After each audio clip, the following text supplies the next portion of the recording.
Introducing the remarkable archetype, the dangerous gentleman.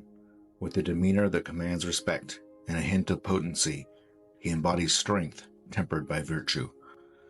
Though his capabilities could veer towards danger, he channels his power for noble causes, serving others and safeguarding those in need. Rooted in a profound love for both God and humanity, he navigates life with discipline and purpose. In his presence, one witnesses the harmonious blend of power and benevolence, a testament to the true essence of masculinity. Step into the world of the dangerous gentleman, where strength is wielded for righteousness, and discover a captivating embodiment of honor and valor. Greetings and welcome to Storytime with the Dangerous Gentleman. Yes, I am the Dangerous Gentleman. No, I did not give myself that nickname, but I certainly did earn it. We're going to start off by giving you a piece of advice, and that is, don't fall down. Trust me, that's going to make sense here in a minute. The last 2 weeks, I've told a pretty heavy story about my daughter and her birth.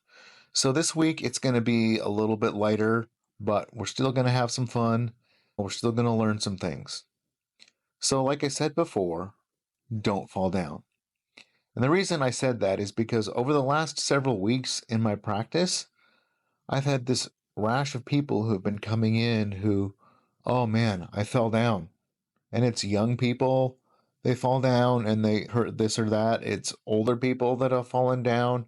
It's men, it's women, it's all these people who are coming in and saying, don't fall down, or who have fallen down. And I just finally started saying, hey, I'm going to give you a piece of advice. And that is, don't fall down. They think I'm going to drop some huge truth bomb on them. But I'm just giving them the simple advice of don't fall down. If you hadn't fallen down, you probably wouldn't be in my office today. Or you wouldn't be hurting. So I've been telling all these people, don't fall down. And it seems simple. It seems easy, right? But if we could all live our life and not fall down, we would avoid a lot of issues.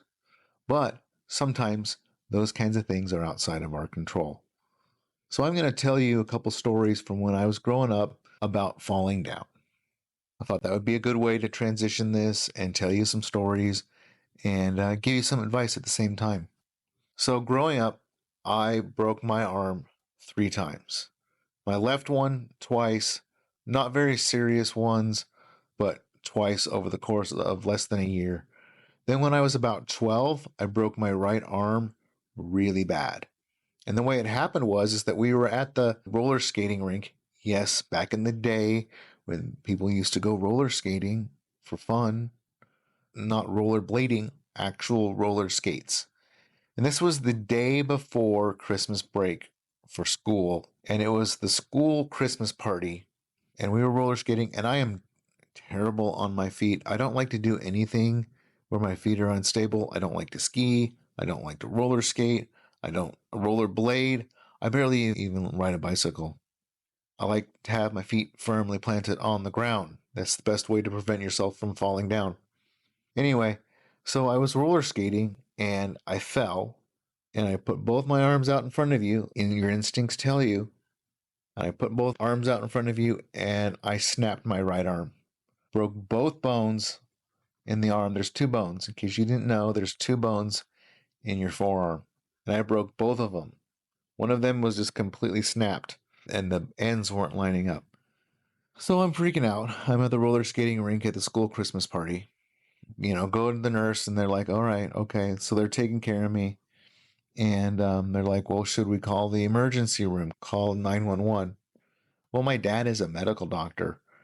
So instead of calling the emergency room, they called my dad. And I waited for a little bit, and my dad came to pick me up and took me back to his office for a little while. Remember, I have a broken arm. So there I am sitting in my dad's office. I'm a little kid. I'm crying, and my dad was trying to make arrangements for me to go get x-rays and all that stuff. So after sitting in his office for what felt like an eternity, and this is my dad, right? Moms are there, moms comfort, moms pat you on the back, da da da da da. They get you ice cream and all this stuff. Well, my dad was just being a dad, and he's trying to also take care of me. He's trying to be my dad and my doctor at the same time. So eventually, we left his office and we went to his friend's office, who's a doctor, a radiologist, I think. Anyway, they took x rays. Yep, both bones are broken. That one's not lined up the way that it's supposed to. So then they have to set the bone. That means they have to pull my arm and twist it to get the bones to line up the way they're supposed to. So they give me a shot. And the way they did that was they filled a syringe with Novocaine and they stuck it into my arm between the two ends of the broken bone, and they're squirting Novocaine in there. So the needle is scraping the end of my broken bone. And I am just like gritting my teeth and like, I mean, I'm not afraid to admit it. I was probably crying. And they're like, okay, all right, now we're going to set the bone. And they said, do you want another shot of Novocaine? You want another shot to see if we can make this slightly less painful? And I'm like, that was painful enough. That needle in my arm, needle between my bone, that was painful enough. No, just set it. So the doctor took it, he pulled my arm, twisted it, set the bone, and like I almost threw up. They had a little bucket. I almost threw up in it. Pretty traumatic as a kid. Anyway, so I had to wear a cast from my fingers on my right hand all the way up to almost my shoulder for like 4 months. Okay, they've come a long way in the treatment of broken bones and stuff. And that was over Christmas. I had to wear the cast from like the end of December till like March or April. Then they cut that big old plaster cast off. And then they stuck me in another cast that went from my fingers almost up to my elbow. And I wore that for another 4 to 6 weeks. So don't fall down would have been really good advice for someone to have given me that day. But I fell down. I was a 12-year-old. 12-year-olds fall down. We're kind of clumsy. And like I said, I'm not very good on my feet, especially when they're on kind of wheels or icy or slick surface. It's just not my thing. So fast forward a little bit to the time that I was probably 16 and we were living in this little town. We had just within the last year moved from Arizona to Washington. And we were hanging out. Me and my whole family was living with this other family in this little teeny tiny house. So we found every opportunity we could to get out of the house. So we had walked from one end of town to the other, which is literally like a quarter mile. And me and my brother and my other brother and one of our friends were hanging out at the local high school. Just like it was the summertime. And we were just goofing around on the playgrounds and stuff like that. And all of a sudden, my friend is like, hey, so I'm pretty sure there's a bunch of like basketballs and baseballs and stuff that people have hit up onto the roof. And I know how to get up there. My brother and I, pretty like kind of Boy Scoutish. So that's not the kind of thing we normally did. But this friend, someday I'll do a whole episode about Brian. But anyway, he convinces us that we should climb up on this roof. And he showed us this way where you climb up the gate and the brick wall and you kind of climb up and you get up on the roof. So we get up on the roof. We're running around up there and we're throwing these basketballs and baseballs and stuff off the roof that had been hit there or thrown up there over the course of years. And we decide that it's time to get down. So we go over to this lower spot on the roof and everybody kind of jumps off the roof, tucks and rolls and whatever. And I don't like heights. On top of not being stable on my feet, I don't like heights either. So, like, I am not going to just jump. And it was about 8 feet, probably 8 or 10 feet, which doesn't seem like a lot. But like I said, I'm pretty terrified when it comes to any kind of heights like that. So, everyone else had just jumped off. I sat down, scooted to the edge, hung my legs over, and just basically dropped like just the few feet that was left and landed on my feet. You'll never guess what happened. I broke my foot. So here we are now, quarter mile away from. I mean, I did something to my foot. I was 16 probably at the time. I had no idea. Like, it's been a long time since I had broken a bone, but it felt like I could not put really any weight on it. And I knew that something had gone wrong. And it turns out that, yeah, I broke my foot. I broke a bone right in the middle of my foot. And I limped, and I had to then hobble home from a quarter mile across town, limp into the house. And I don't remember what story I told my parents about how it happened. I think I told him we were just goofing around at the high school and I tripped or something like that and broke my foot. Hobbled around on crutches. And so this is another situation where don't fall down would have been really good advice. But did I know that at the time? No, I didn't know that. So I had a broken foot and I ended up sleeping on the couch at this house in this very small house with all of us, our whole family, which at the time there were 5 or 6 of us, and there were 5 or 6, maybe 7 of them. So there's like a dozen people in this little house. And I can't really get up and walk and move around. I'm laying in the middle of the living room with my foot elevated because it's broken and I can't put any weight on it. And so totally exposed to the world, like constantly being asked, is your foot okay? How are you feeling? Da da da da da. Totally uncomfortable and awkward situation. So fast forward a few more years, my brother and I, we had a little handyman business. We used to go around and do all the little odd jobs that the other guys weren't doing, like building porches and installing washers and dryers and stuff like that. So we got hired to put the insulation in the ceiling of this log cabin. It's a pretty tall ceiling, and we needed to run insulation all the way up to the very peak. And the only way we could do that was to get on a step ladder, climb up to the very tippy top. And this is like, there's that point where you get on the step ladder, it says do not step above this height. Well, we had to go above that all the way standing on the top of the step ladder. And then we would take a broom and we would stick the piece of insulation on the end of a broom and we'd stand up on the very tippy top of this ladder and we'd stretch all the way out, get up on our tiptoes, and we could push this piece of the insulation all the way up to the peak of the roof. It's the only way we could get it done. And since we're like teenagers, late teens, right, we're invincible. And we're not going to go find some better way to do it. We're going to make do with whatever we've got. We are typical guys. That's just what we did. And so I was standing up on the very tippy top of this rickety step ladder, and somehow it twisted out from underneath me, and I fell. And there was a beam running right across the middle of the room, and that beam caught me right underneath the right armpit, popped my shoulder out of socket. Again, I've never dislocated my shoulder, but I kind of had an idea that this is what it felt like. And I knew that something was not okay. And so then I had to kind of climb down this bent and twisted ladder to get down to the ground, and of course, in excruciating pain. And like I can feel, once I got down, I could feel my shoulder was out of socket, and it sucked. And I laid down on the floor because standing up made me nauseous. And so my brother ran to get help, and he came back, and they helped me stand up. And when I stood up, as soon as I put in, he let the gravity take over on my shoulder. It just popped back right in place, and extremely painful, but also a relief at the same time. We got back to my mom's house, and the local doctor came over, checked me out, and he said, "Yep, you dislocated your shoulder.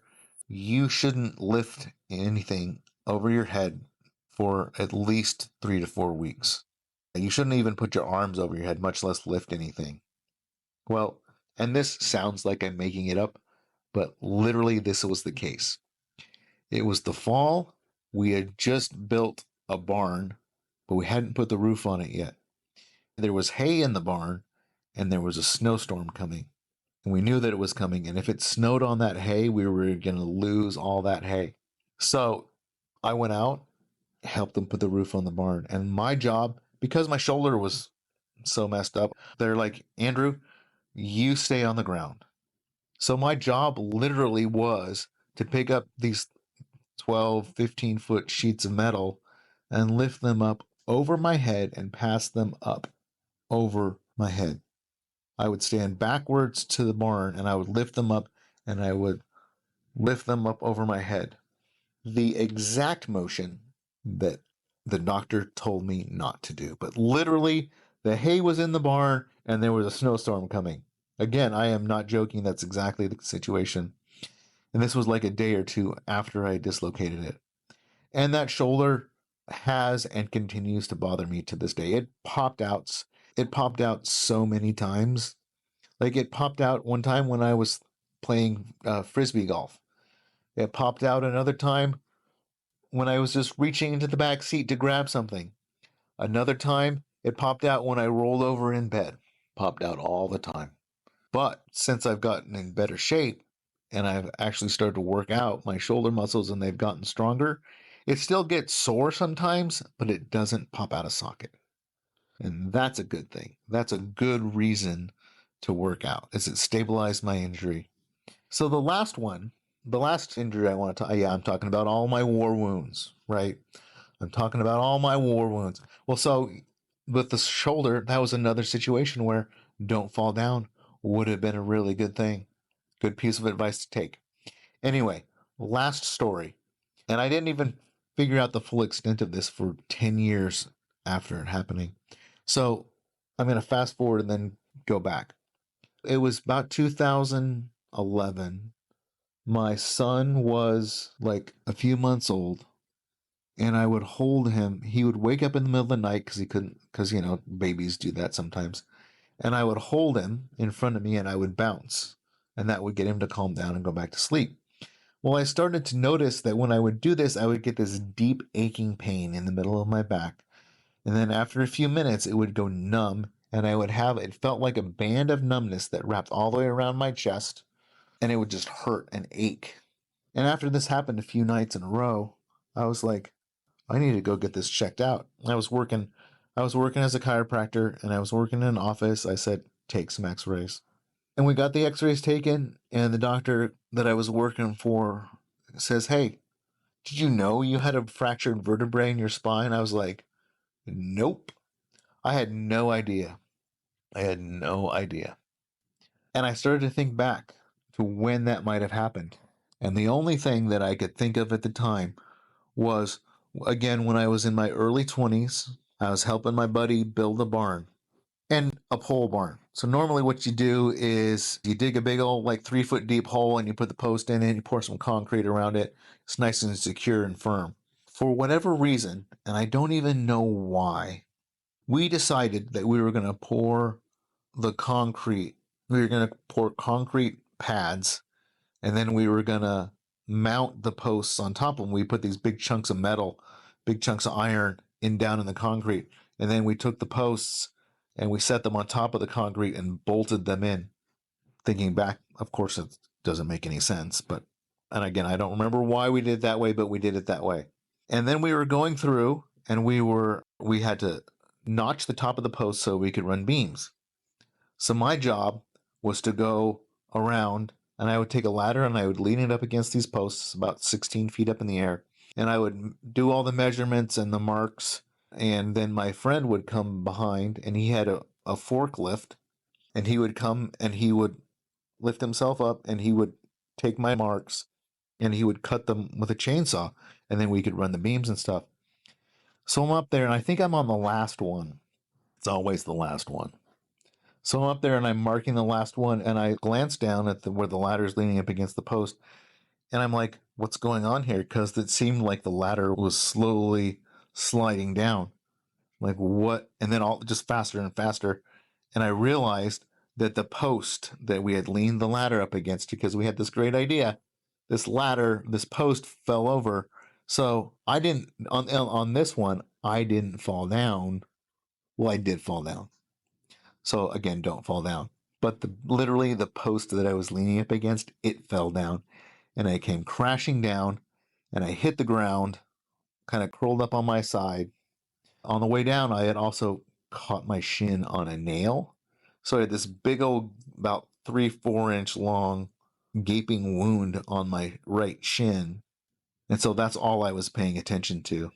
I had to get that stapled shut. I didn't feel anything else. I don't remember if I felt pain or anything or not.